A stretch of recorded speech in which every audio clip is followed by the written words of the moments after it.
নমস্কার বন্ধুরা, পিঠা রান্নাঘরে আপনাদের সবাইকে স্বাগত। আজ আমি আপনাদের সঙ্গে শেয়ার করে নেব তরমুজের খোসা ভাজা রেসিপি। আমরা সবাই তরমুজ খেয়ে তরমুজের খোসা ফেলেই দিই, কিন্তু তরমুজের খোসাতেও যে এত স্বাদ কোনোদিন জানতাম না। অনেকের কাছেই শুনতে পেলাম তরমুজের খোসাও নাকি খাওয়া যায়। তাই আমি তরমুজের খোসা ফেলে না দিয়ে নিজেই চেষ্টা করে দেখলাম যে দেখি তো করতে পারি কি না।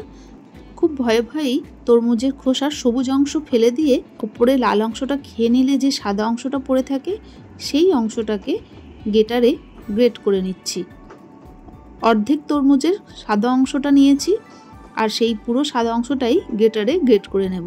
তারপর চলুন দেখে নিই আমি কিভাবে এই রেসিপিটা তৈরি করি। তরমুজের সাদা অংশের যখন পুরোটাই গ্রেট করা হয়ে গেল, দেখলাম পুরো থালাটা জলে ভরে গেছে। আর তাই দেখে আমার মনে হলো জল সমেত তরমুজের খোসা রান্না করলে টেস্ট ভালো হবে না, তাই যতটা সম্ভব চিপে জলটা ফেলে দিলাম।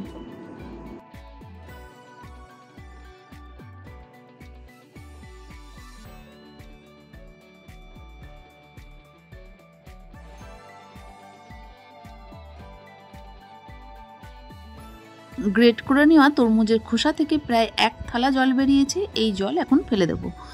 আর এই তরমুজের খোসা ভাজার জন্য কি কি লাগছে চলুন দেখে নিই। গ্রেট করে জল ঝরিয়ে নেওয়া তরমুজের খোসা নিয়ে নিয়েছি, 5 থেকে 6টা কাঁচা লঙ্কা, 10 থেকে 12 কোয়া রসুন, 3 থেকে 4 কুচি আদা আর 3টে ছোট পেঁয়াজ। এরপর পেঁয়াজ, আদা, রসুন আর কাঁচা লঙ্কা ছোট টুকরো করে কেটে নেব।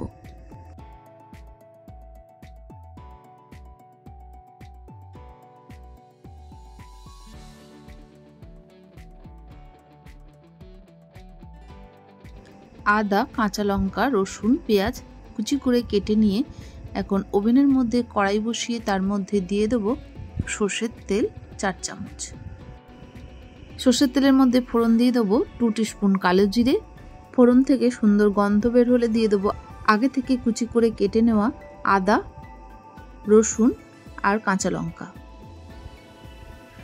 তারপর আদা কুচি, রসুন কুচি, কাঁচা লঙ্কা কুচি খুব ভালো করে তেলের সাথে নাড়াচাড়া করে নেব। আদা রসুন ভাজতে ভাজতে যখন হালকা সোনালি রং ধরবে তখন দিয়ে দেবো আগে থেকে কেটে রাখা পেঁয়াজ। পেঁয়াজ আদা রসুনের সাথে খুব ভালো করে মিশিয়ে নিয়ে ভেজে নেব। তারপর পেঁয়াজ, রসুন, কাঁচা লঙ্কা, আদা খুব ভালো করে ভাজা হয়ে গেলে দিয়ে দেবো 4 চামচ গোটা পোস্তর দানা।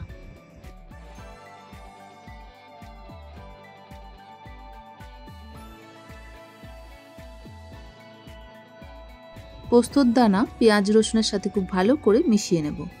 তারপর দিয়ে দেবো গ্রেট করে নেওয়া তরমুজের খোসা সাদা অংশ। তরমুজের খোসা খুব ভালো করে পেঁয়াজ রসুনের সাথে মিশিয়ে নেব।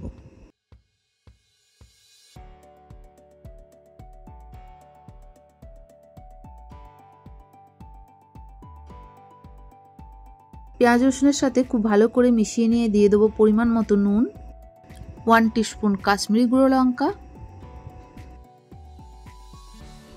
পরিমাণ মতো দিয়ে দেবো হলুদ গুঁড়ো।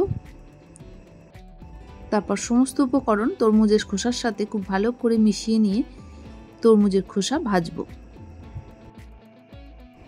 তরমুজের খোসার সাদা অংশ খুবই নরম, তাই নাড়াচাড়া করতে করতেই সেদ্ধও হয়ে যাবে, ঢাকা দেওয়ার কোনো প্রয়োজন পড়বে না। দেখুন নাড়াচাড়া করতে করতেই তরমুজের খোসা পুরো সেদ্ধ হয়ে কমে এসেছে। এই পর্যায়ে গ্যাস ওভেন বন্ধ করে দিয়ে পরিবেশন করে দিতে পারেন, কিন্তু আর একটু টেস্টি বানানোর জন্য আমি দিয়ে দিলাম মটরশুঁটি। আমার কাছে ছিল তাই দিলাম। এই অসময়ে মটরশুঁটি না থাকলে দেওয়ার কোনো প্রয়োজন নেই। এখন তরমুজের খোসার সাথে মটরশুঁটি খুব ভালো করে মিশিয়ে নেব। এই মটরশুঁটি ফ্রোজেন মটরশুঁটি, তাই খুব বেশিক্ষণ সেদ্ধ করতে লাগবে না। নাড়াচাড়া করতে করতে মটরশুঁটি যখন সেদ্ধ হয়ে যাবে তখন দিয়ে দেবো 1 মুঠো ধনেপাতা কুচি। ধনেপাতা কুচিও তরমুজের খোসার সাথে খুব ভালো করে মিশিয়ে নেব। ধনেপাতা কুচি খুব ভালো করে মিশিয়ে নিলেই তৈরি হয়ে গেল অত্যন্ত টেস্টি তরমুজের খোসা ভাজা। এই তরমুজের খোসা ভাজার রেসিপি যদি আপনারা কোনোদিন করে না থাকেন তাহলে অবশ্যই একবার আমার মতো করে তৈরি করে নিন, আর দেখবেন কোনো দিন তরমুজের খোসা ফেলতে ইচ্ছা করবে না। তরমুজের খোসা ভাজার রেসিপি গরম ভাতে প্রথম পাতে তো খেতে অসাধারণ লাগে, তাছাড়া হাতে গড়া রুটি দিয়েও খেতে অসম্ভব টেস্টি লাগে।